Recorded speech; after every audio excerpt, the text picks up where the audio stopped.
Bonjour à toutes et à tous. Eh bien aujourd'hui, j'avais envie de vous parler de l'ail des ours. Cette belle plante qui arrive au printemps. Alors tout d'abord, je voulais vous raconter la légende, d'où vient le nom de l'ail des ours. Eh bien, il est dit que dans la montagne, c'est une légende montagnarde, c'est la première nourriture que les ours mangent en sortant de l'hibernation. Et ça annonce donc le printemps qui arrive. Donc d'où son nom, l'ail des ours. Vous pouvez la trouver c'est très facile et très simple en fait. On ne peut pas se tromper parce que déjà, c'est dans un sous-bois ou dans un sous-bois très humide ou aux côtés d'une rivière comme là, il y a une rivière qui est à côté, qui est juste en bas. Donc c'est dans un endroit qui est assez humide, un peu de lumière mais pas trop. Et en fait ça pousse en tapis, regardez. Vous voyez, c'est vraiment des tapis. Et puis là en fait c'est le parfait moment pour la ramasser, pour ramasser l'ail des ours, parce qu'en fait elle n'est pas encore en floraison. Donc là lorsque vous la prenez, vous voyez ça fait des longues feuilles comme ceci. Assez grande comme ça, il faut attendre qu'elle soit grande, faut pas les couper dès qu'elles viennent à peine de sortir, c'est dommage. Mais là en fait quand vous la pliez, vous pouvez sentir cette odeur d'ail, vous pouvez pas vous tromper en fait. S'il n'y a pas d'odeur d'ail, c'est que c'est pas l'ail des ours. Mais voilà, il y a plusieurs critères, donc c'est en tapis, c'est dans l'humidité, et puis vous voyez que ça ont toutes les mêmes feuilles, vous voyez bien que ça fait vraiment toutes les mêmes feuilles. Et ensuite, vous verrez qu'il y aura la floraison. Je vous montrerai comment après ça devient, c'est magnifique, ça fait un tapis de fleurs, c'est juste incroyable. Mais c'est bien de ramasser en fait les feuilles d'ail des ours avant la floraison, parce que tout simplement, toute l'essence en fait est dans les feuilles pour le moment. Et après, quand il y aura la floraison, du coup, vous pouvez en ramasser, ça gêne pas. Mais l'odeur sera moins intense, le goût sera moins intense au niveau des feuilles. Voilà, c'est pour ça que vaut mieux le ramasser un peu avant. Voilà, donc je vous montre vraiment comment sont les feuilles avant la floraison. De belles fleurs blanches qui viendront plus tard. Mais là, pour le moment, vous voyez cette dimension de fleurs, vous pouvez les ramasser. Et là, vous voyez en bas, il y a une rivière. On voit en loin. Voilà, et donc vous voyez, ça fait vraiment un gros tapis, donc c'est magnifique. Et puis alors l'odeur, je vous raconte pas, c'est incroyable. Ici, on peut voir les jolis petits boutons qui vont bientôt éclore. Les petits boutons de fleurs, là.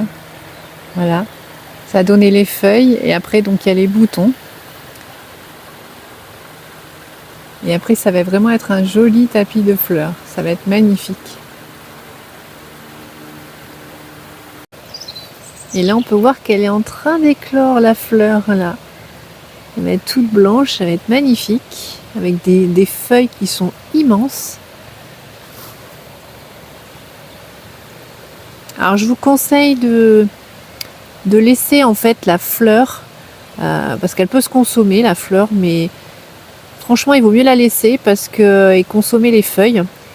Tout simplement parce qu'une fois qu'elle va faner, les graines vont tomber et il y aura d'autres ail des ours qui vont pousser. Donc voilà, je trouve que c'est dommage sinon de prendre la fleur pour qu'elle puisse se reproduire. Comme ça, chaque année, l'endroit où vous aurez trouvé l'ail des ours, il y en aura encore 2 fois plus les années d'après. Donc voilà, puis c'est tellement beau à voir une fois que c'est tout fleuri, vous voyez, ça fait vraiment un beau tapis, magnifique.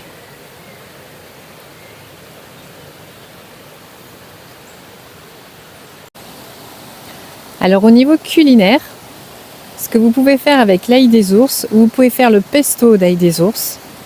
Vous pouvez aussi le mettre dans des tartes, vous pouvez faire des cakes. Ça se mange du coup... Vous pouvez le manger cru, puisqu'avec le pesto c'est cru. Vous pouvez l'accompagner aussi avec du fromage, c'est très très bon. Alors on conseille aussi, suivant où vous récoltez l'ail, de les rincer avec du vinaigre blanc. Voilà, pour enlever toute microbe qu'il peut y avoir. C'est l'idéal. Et puis vous pouvez aussi en congeler un petit peu, parce qu'après, moi je l'ai fait, hein, ça marche vraiment très très bien. Et ensuite vous pouvez l'inclure par exemple pour faire des cakes salés. Vous les congeler comme ça, d'ici quelques mois quand il n'y aura plus d'ail des ours, vous pouvez vous faire quand même encore un cake à l'ail des ours. Donc c'est toujours sympa. Et au niveau donc énergétique, l'ail des ours est symbolique de la protection. Puisqu'avec en plus sa forte odeur, ça a vraiment, puis le fait que ça soit en tapis, ça fait comme une sorte de protection. Donc voilà, lorsque vous voyez l'ail des ours, vous pouvez vous connecter à la protection qu'on peut vous apporter et à votre propre protection. Et si vous avez envie, comme d'habitude, je vous invite à vous relier à cette plante, qu'est l'ail des ours, à votre protection,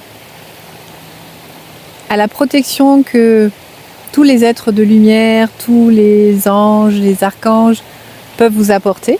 Je vous invite à vous relier à celle-ci. Je vous invite donc à fermer les yeux tranquillement.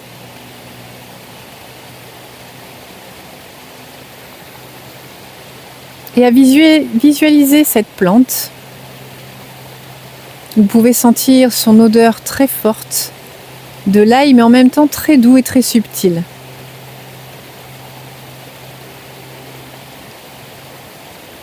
Vous sentez bien ses racines et vos racines s'enfoncer dans la terre. Et en même temps, vous voyez cette plante fleurir pour aller se nourrir des énergies du ciel aussi, comme vous.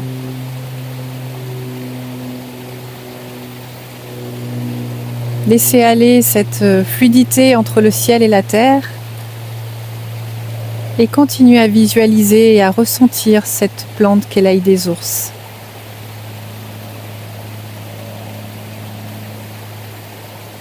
Et voici le chant pour se relier à elle. Kom tia ia ia, kom tia ia mayensa, kom tia ia ia, kom tia uaninso, kom tia ia ia, yo so. Come tia ia ia ia, yo no in so yo. Come tia ia ia ia, sare mi yoko. Unta yo so serino.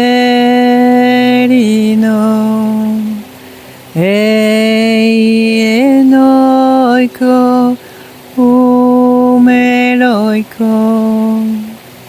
seienoluko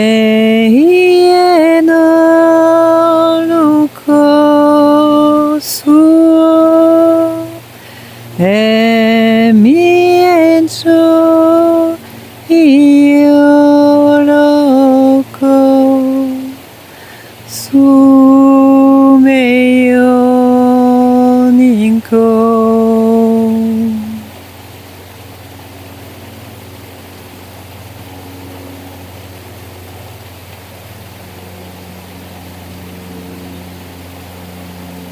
Voilà. Je vous invite à inspirer et expirer cette magnifique fleur qu'est l'ail des ours. Et sur cette belle reliance de protection, je vous souhaite une très très belle journée. Et je vous dis à très vite pour une prochaine vidéo. À bientôt. Ciao ciao.